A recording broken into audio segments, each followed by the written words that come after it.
Assalamualaikum warahmatullahi wabarakatuh.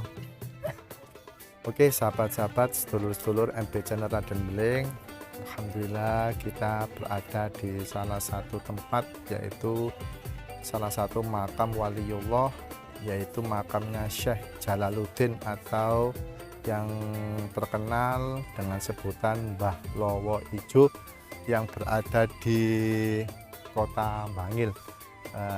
Pengen tahu siapakah beliau? Ikuti terus perjalanan dan penelusuran kami hanya di MB Channel Raden Beling. Shallu ala Nabi Muhammad.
Oke, sahabat-sahabat, sedulur-sedulur MB Channel Raden Beling dimanapun kalian berada, alhamdulillah sekarang kita sudah berada di dalam makam waliullah, yaitu makamnya Syekh Jalaluddin atau yang termasyhur dengan sebutan Mbah Lowo Ijo yang berada di Kota Bangil ini.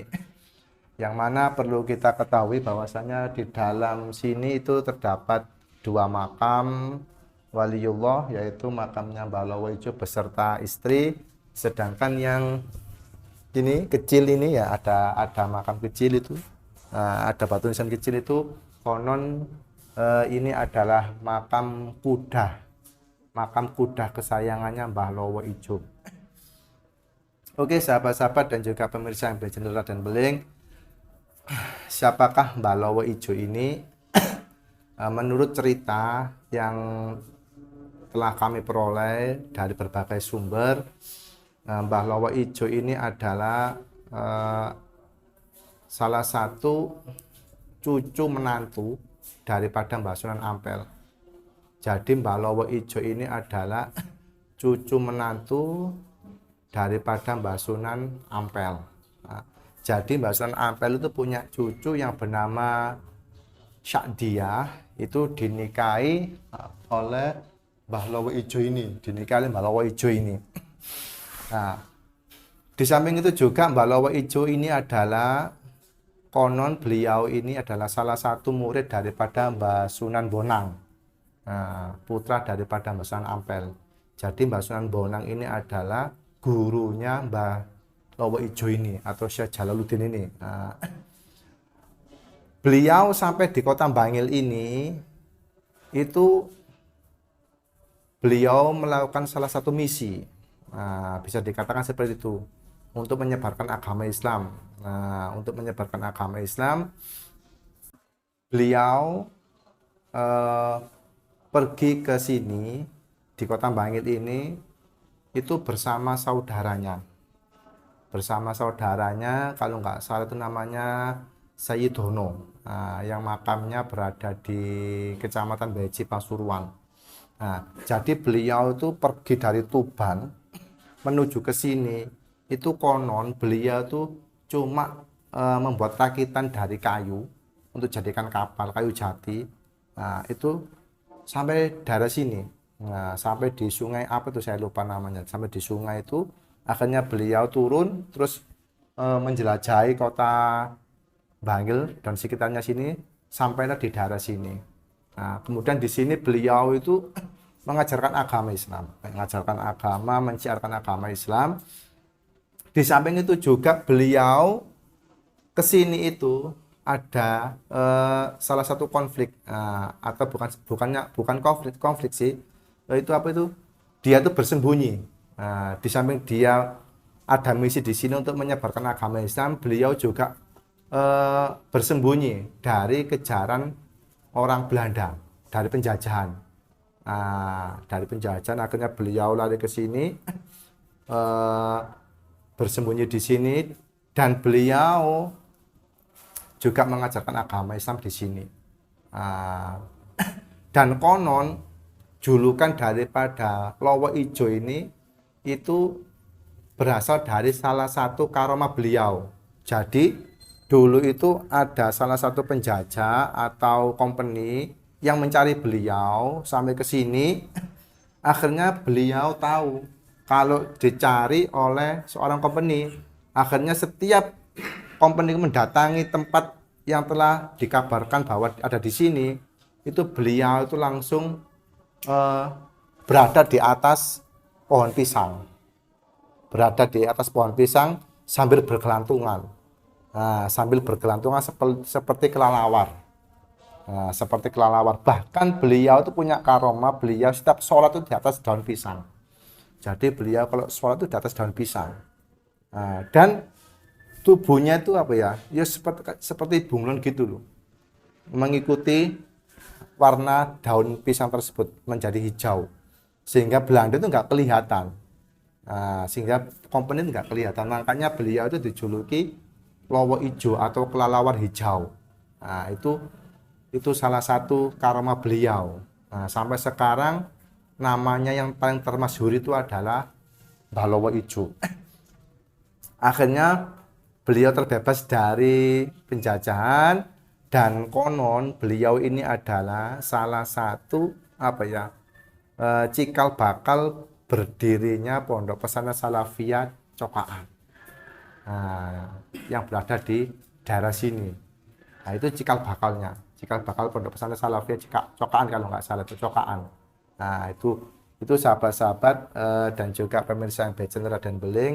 Jadi Mbah Lowo Ijo ini adalah salah satu cucu menantu daripada Mbah Sunan Ampel yang dinikahkan dengan cucunya yang bernama Sakdia. Yang makamnya berada di sebelah barat itu. Kalau iya bener ya, yang sana Mbah Sakdia, yang ini Mbah Lowo Ijo. Yang ini adalah kudanya, kuda kesayangannya. Itu sahabat-sahabatku MB Channel Raden Beling. Mari kita lestarikan, mari kita jaga, mari kita rawat pepundan-pepundan kita, leluhur-leluhur kita, para wali-wali kita, wali-wali Allah yang telah berkorban, yang telah berjuang membentuk kader-kader Islam sampai sekarang ini. Tanpa adanya para wali, tanpa adanya beliau-beliau, mungkin kita tidak paham, mungkin kita tidak kenal dengan yang namanya agama Islam. Oleh karena itu, mari kita jaga, mari kita rawat, mari kita lestarikan budaya ziarah ini. Mari kita mari kita melanjutkan perjuangan beliau. Mari kita syiar, mari kita syiar terus. Karena kita ini adalah termasuk anak cucu mereka. Kita ini adalah salah satu anak cucu kita, anak cucu mereka. Oleh karena itu, mari kita lanjutkan perjuangan mereka untuk membentuk penerus-penerus atau generasi-generasi manusia yang Islami. Jangan sampai kita terbawa arus Jangan sampai kita terbawa zaman, jangan sampai kita terbawa suasana yang ada di dunia ini, yang mana zaman sekarang ini zaman sudah nggak karu-karuan. Zaman edan, zaman akhir, banyak kemaksiatan, banyak moral-moral manusia yang lagi yang hancur. Oleh karena itu mari kita budayakan budaya keislaman ini, supaya kita menjadi generasi, supaya menjadi manusia yang benar-benar diharapkan oleh para wali dulu, yang benar-benar diharapkan oleh para leluhur kita dulu, yang benar-benar diharapkan oleh Rasulullah Muhammad SAW. Dan semoga kita semua tidak hanya berkumpul di dunia saja, mudah-mudahan kita bisa berkumpul di akhirat, di surganya Allah Subhanahu wa Ta'ala.